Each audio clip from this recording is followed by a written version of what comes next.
Okay, so this video is going to show existing customers how you can actually delete an account that you've got with us.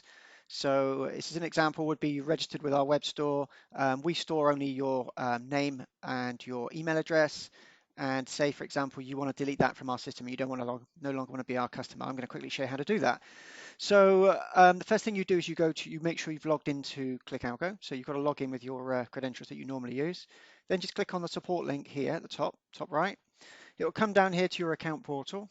You then need to go to your GDPR privacy tools.